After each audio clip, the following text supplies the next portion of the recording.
ನಮಸ್ಕಾರ ಸ್ನೇಹಿತರೆ, welcome back to my YouTube channel. ಸ್ನೇಹಿತರೆ, ಯಾರೆಂದಿಗೂ ಕೂಡ ನಿಮ್ಮ ರಹಸ್ಯಗಳನ್ನು ಹಂಚಿಕೊಳ್ಳಬೇಡಿ. ನಿಮ್ಮ ರಹಸ್ಯಗಳನ್ನು ನೀವೇನೇ ಮುಚ್ಚಿಡದಿದ್ದರೆ ಮತ್ತೆ ಇತರರು ಆ ರಹಸ್ಯಗಳನ್ನು ಹೇಗೆ ಮುಚ್ಚಿಡುತ್ತಾರೋ ನೀವೇ ಒಮ್ಮೆ ಯೋಚನೆ ಮಾಡಿ.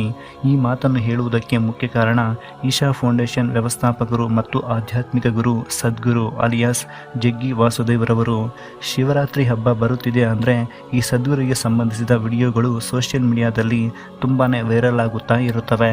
ಅದಕ್ಕೆ ಕಾರಣ ಆತನು ತಮಿಳುನಾಡಿನ ಕೊಯಮತ್ತೂರಿನಲ್ಲಿ ಸ್ಥಾಪಿಸಿದ ಈಶಾ ಫೌಂಡೇಶನ್ ಅಭಿವೃದ್ಧಿ ಮಾಡಿರುವುದು.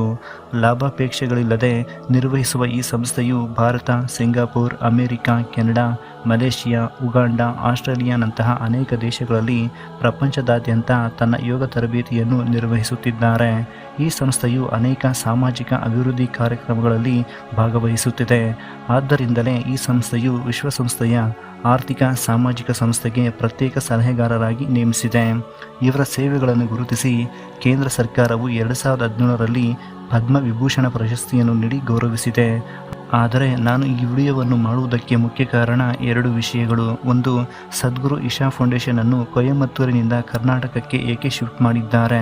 ಎರಡನೆಯದು, ಕೊಯಮತ್ತೂರಿನ ಕೃಷಿ ಭೂಮಿಯನ್ನು ಈಶಾ ಫೌಂಡೇಶನ್ಗಾಗಿ ನೀಡಿದ್ದ ಜನರು ಈಗ ಅದೇ ಜನರಿಂದ ಬೆದರಿಕೆಗಳು ಮತ್ತು ವಿರೋಧವನ್ನು ಈಶಾ ಫೌಂಡೇಶನ್ ಯಾಕೆ ಎದುರಿಸುತ್ತಿದೆ. ಅಷ್ಟೇ ಅಲ್ಲದೆ ಈಶಾ ಫೌಂಡೇಶನ್ಗೋಸ್ಕರ ಕರ್ನಾಟಕ ಸರ್ಕಾರವು 150 ಕೋಟಿಗಳನ್ನು ಸ್ಯಾಂಕ್ಷನ್ ಕೂಡ ಮಾಡಿರುತ್ತೆ. ಇನ್ನು ಸೋಷಿಯಲ್ ಮೀಡಿಯಾದಲ್ಲಿ ಇಷ್ಟೊಂದಾಗಿ ಪಬ್ಲಿಸಿಟಿ ಮಾಡುವುದಕ್ಕೆ ಕಾರಣ ವಿದೇಶಗಳಿಂದ ನಿಧಿಗಳನ್ನು ತನ್ನ ಸಂಸ್ಥೆಗೆ ತರಿಸಿಕೊಳ್ಳುವುದಕ್ಕೇನೆ ಎಂದು ಹೊರಗಡೆ ಮಾತನಾಡಿಕೊಳ್ಳುತ್ತಿದ್ದಾರೆ. ಸ್ನೇಹಿತರೆ, ನಾವು ಮೇನ್ ಮ್ಯಾಟರ್ ಕುರಿತು ತಿಳಿದುಕೊಳ್ಳುವ ಮುನ್ನ ಈ ಸದ್ಗುರು ಬಗ್ಗೆ ಕೆಲವು ವಿವರಗಳನ್ನು ತಿಳಿದುಕೊಳ್ಳೋಣ. ಜಗದೀಶ್ ವಾಸುದೇವ್ ಅಲಿಯಾಸ್ ಜಗ್ಗಿ ವಾಸುದೇವ್ ಇವರು ಮೈಸೂರಿನಲ್ಲಿ 1957 ಸೆಪ್ಟೆಂಬರ್ 3ರಂದು ಉನ್ನತ ಕುಟುಂಬದಲ್ಲಿ ಶ್ರೀಮತಿ ಸುಶೀಲಾ ಮತ್ತು ಡಾಕ್ಟರ್ ವಾಸುದೇವ್ ದಂಪತಿಗಳಿಗೆ ಹುಟ್ಟುತ್ತಾರೆ.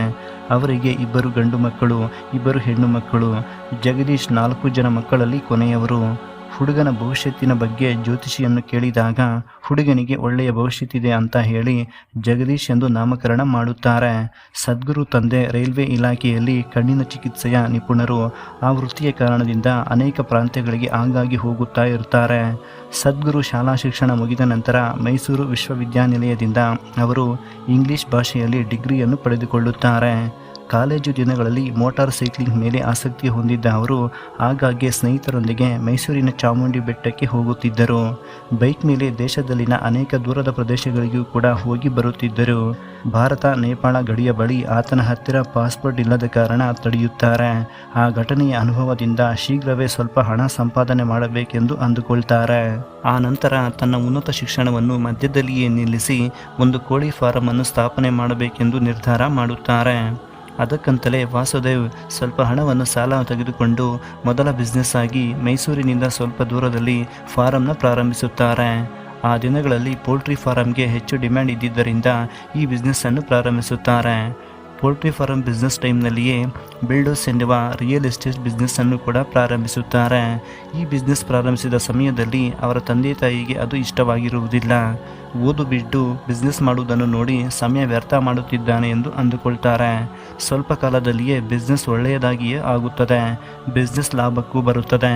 1982 ಸೆಪ್ಟೆಂಬರ್ 23ರಂದು ತನಗೆ ಇಷ್ಟವಾದ ಪ್ರದೇಶ ಚಾಮುಂಡಿ ಬೆಟ್ಟದ ಕಡೆ ಹೋದಾಗ ಆಧ್ಯಾತ್ಮಿಕತೆಯ ಅನುಭವ ಹೊಂದಿತು ಎಂದು ನಾನು ಒಬ್ಬ ಆಧ್ಯಾತ್ಮಿಕ ಗುರು ಆಗಬೇಕು ಎಂದು ಅವರ ತಂದೆ ತಾಯಿಯನ್ನು ಕೇಳಿದಾಗ ಅವರು ಭಯಪಟ್ಟು ಇನ್ನು ಎಲ್ಲಿ ತನ್ನ ಮಗ ಸನ್ಯಾಸಿಯಾಗಿ ಬದಲಾಗುತ್ತಾನೋ ಅಂತ, ಮದುವೆ ಮಾಡಿದರೆ ಆದರೂ ಜವಾಬ್ದಾರಿ ಬಂದು ಸರಿ ಹೋಗಬಹುದು ಅಂತ ಕೂಡಲೇ ಮದುವೆ ಮಾಡಿಸುವುದಕ್ಕೆ ನಿರ್ಧಾರ ಮಾಡುತ್ತಾರೆ. ಹಾಗೆಯೇ ವಾಸುದೇವ್ರವರಿಗೆ ವಿಜಯ್ ಕುಮಾರಿ ಅನ್ನುವರೊಂದಿಗೆ 1984ರಲ್ಲಿ ಮದುವೆ ಕೂಡ ಮಾಡಿಸುತ್ತಾರೆ. ಇವರಿಗೆ ಒಬ್ಬ ಮಗಳು ಕೂಡ ಹುಟ್ಟುತ್ತಾಳೆ. ಮಗಳು ಹುಟ್ಟಿದ ನಂತರ ವಾಸುದೇವ್ರವರು ತಮ್ಮ ಬಿಸ್ನೆಸ್ ಎಲ್ಲವನ್ನು ಬಂದ್ ಮಾಡಿ ತಮಿಳುನಾಡು, ಕರ್ನಾಟಕ, ಆಂಧ್ರಕ್ಕೆ ಹೋಗಿ ಯೋಗ ತರಬೇತಿಗಳನ್ನು ನಿರ್ವಹಿಸುತ್ತಾ ಇದ್ದರು. ಕುಟುಂಬದೊಂದಿಗೆ ಹೆಚ್ಚು ಸಮಯ ಕಳೆಯದೇ ಇರುವುದರಿಂದ ಗಂಡ ಹೆಂಡತಿಯ ನಡುವೆ ಮನಸ್ತಾಪಗಳು ಉಂಟಾಗಿ ಆಗಾಗ್ಗೆ ಜಗಳ ಮಾಡಿಕೊಳ್ತಾ ಇದ್ದರು. ಯಾವಾಗಲೂ ಶಾಂತವಾಗಿ ನೆಮ್ಮದಿಯಿಂದ ಇರುತ್ತಿದ್ದ ವಾಸುದೇವ್ರವರಿಗೆ ಕುಟುಂಬದ ಜವಾಬ್ದಾರಿಗಳು ತುಂಬ ಹೊರೆಯಾಗಿ ಅನಿಸುತ್ತಿತ್ತು. ಪ್ರಪಂಚವೆಲ್ಲ ಸುತ್ತಾಡಿ ಯೋಗವನ್ನು ಬೋಧಿಸುತ್ತಿದ್ದ ವಾಸುದೇವ್ರವರಿಗೆ ತನಗಂತ ಒಂದು ಫೌಂಡೇಶನ್ ಸ್ಥಾಪಿಸಬೇಕು ಅಂತ 1991ರಲ್ಲಿ ಅಂದುಕೊಳ್ಳುತ್ತಾರಂತೆ. ಅದಕ್ಕೆಂದೇ ಕೊಯಮತ್ತೂರಿನಲ್ಲಿ 1992ರಲ್ಲಿ 150 ಎಕರೆಗಳಷ್ಟು ಕೃಷಿ ಭೂಮಿಯನ್ನು ಕೊಂಡಿಕೊಳ್ಳುತ್ತಾರೆ. ಆದರೆ ಈ ಫೌಂಡೇಶನ್ ಸ್ಥಾಪಿಸುವುದಕ್ಕೆ ಅಷ್ಟೊಂದು ಕೋಟಿ ಹಣ ಎಲ್ಲಿಂದ ಬಂದಿತು ಎಂಬುದು ಮಾತ್ರ ಇಂದಿಗೂ ಸೀಕ್ರೆಟ್ ಆಗಿಯೇ ಉಳಿದಿದೆ. ಆದರೆ 1997ರಲ್ಲಿ ಸದ್ಗುರು ಹೆಂಡತಿ ವಿಜಯಕುಮಾರಿರವರು ಅನುಮಾನಾಸ್ಪದವಾಗಿ ಸಾವನ್ನಪ್ಪುತ್ತಾರೆ. ವಿಜಯಕುಮಾರಿರವರ ತಂದೆ ತಾಯಿ ಅವರ ಸಂಬಂಧಿಕರು ಬರುವ ಮುಂಚೆಯೇ ಹೆಂಡತಿಯ ಅಂತ್ಯ ಸಂಸ್ಕಾರವನ್ನು ತರಾತುರಿಯಲ್ಲಿ ನಿರ್ವಹಿಸುತ್ತಾರೆ. ಇದರಿಂದ ಅನುಮಾನಗೊಂಡ ವಿಜಯಕುಮಾರಿಯವರ ತಂದೆ ಪೊಲೀಸ್ ಸ್ಟೇಷನ್ಗೆ ಹೋಗಿ ವಾಸುದೇವ್ ಮೇಲೆ ಕಂಪ್ಲೇಂಟ್ ಮಾಡುತ್ತಾರೆ. ಆ ಕಂಪ್ಲೇಂಟ್ನಲ್ಲಿ ವಾಸುದೇವ್ ನನ್ನ ಮಗಳಿಗೆ ಚಿತ್ರಹಿಂಸೆಯನ್ನು ಕೊಟ್ಟು ಆಧಾರಗಳು ದೊರಕದ ಹಾಗೆ ನಾವು ಅಲ್ಲಿಗೆ ಹೋಗುವ ಮುಂಚೆಯೇ ಅಂತ್ಯಕ್ರಿಯೆಗಳನ್ನು ಜರುಗಿಸಿದ್ದಾನೆ ಎಂದು ಕಂಪ್ಲೇಂಟ್ ಕೊಡುತ್ತಾರೆ. ಆ ನಂತರ ಈ ಕೇಸ್ 2 ವರ್ಷ ನಡೆಯುತ್ತದೆ.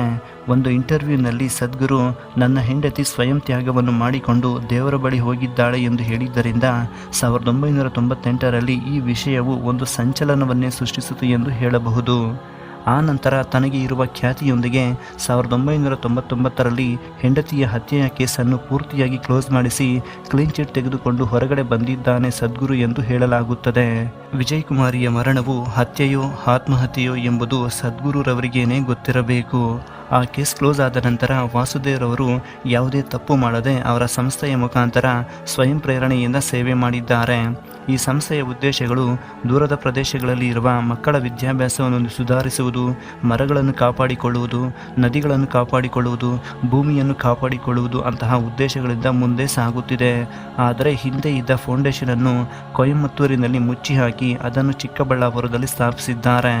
ಫೌಂಡೇಶನನ್ನು ಸ್ಥಳಾಂತರಿಸುವುದಕ್ಕೆ ಕಾರಣ ಅಲ್ಲಿನ ಜನರು ಕೃಷಿ ಭೂಮಿಯನ್ನು ಈ ಫೌಂಡೇಶನ್ಗೆ ನಮ್ಮ ಬಳಿಯಿಂದ ಬಲವಂತವಾಗಿ ತೆಗೆದುಕೊಂಡಿದ್ದಾರೆ ಎಂದು ಆರೋಪ ಮಾಡಿರುವುದು ಒಂದು ಕಡೆಯಾದರೆ ಅಲ್ಲಿನ ರಾಜಕೀಯ ಪ್ರಭಾವವೂ ಕೂಡ ಇದೆ ಎಂದು ಹೇಳಲಾಗುತ್ತದೆ. ಈ ಫೌಂಡೇಶನ್ ಅನ್ನು ಕರ್ನಾಟಕದಲ್ಲಿ ಸ್ಥಾಪಿಸುವುದಕ್ಕೆ ಕರ್ನಾಟಕ ಸರ್ಕಾರ 150 ಕೋಟಿ ಹಣವನ್ನು ಬಿಡುಗಡೆ ಮಾಡಿದೆ. ಸಾಮಾನ್ಯ ರೈತರು ಬ್ಯಾಂಕುಗಳಲ್ಲಿ ಸಾಲ ತೆಗೆದುಕೊಂಡು ತೀರಿಸದೇ ಇದ್ದರೆ ಅವರಿಗೆ ಚಿತ್ರಹಿಂಸೆ ಕೊಟ್ಟು ಆತ್ಮಹತ್ಯೆ ಮಾಡಿಕೊಳ್ಳುವ ಹಾಗೆ ಮಾಡುತ್ತಾರೆ. ಆದರೆ ಈ ಸರ್ಕಾರವು ಮಾತ್ರ 150 ಕೋಟಿ ಹಣವನ್ನು ಒಂದು ಯೋಗ ಸೆಂಟರ್ ಆದ ಈಶಾ ಫೌಂಡೇಶನ್ಗೆ ನೀಡಿರುವುದು ಎಷ್ಟರವರೆಗೆ ಸರಿ ಎಂದು ನೀವು ಅಂದುಕೊಳ್ಳುತ್ತಿದ್ದೀರೋ? ನಿಮ್ಮ ಅಭಿಪ್ರಾಯವನ್ನು ಕಮೆಂಟ್ ಸೆಕ್ಷನ್ನಲ್ಲಿ ತಪ್ಪದೇ ತಿಳಿಸಿ. ಈ ವಿಡಿಯೋ ನಿಮಗೆ ಇಷ್ಟವಾದರೆ ಒಂದು ಲೈಕ್ ಕೊಡಿ. ಇಂತಹ ಇನ್ನಷ್ಟು ಹೆಚ್ಚಿನ ವಿಡಿಯೋಗಳನ್ನು ನೋಡಲು ಕೂಡಲೇ ನಮ್ಮ ಚಾನಲ್ನ ಸಬ್ಸ್ಕ್ರೈಬ್ ಮಾಡಿಕೊಂಡು ಪಕ್ಕದಲ್ಲಿ ಕಾಣಿಸುವ ಬೆಲ್ ಐಕಾನ್ನ ಆನ್ನಲ್ಲಿ ಇಟ್ಟುಕೊಳ್ಳಿ. ವಿಡಿಯೋ ನೋಡಿದ್ದಕ್ಕೆ ಧನ್ಯವಾದಗಳು.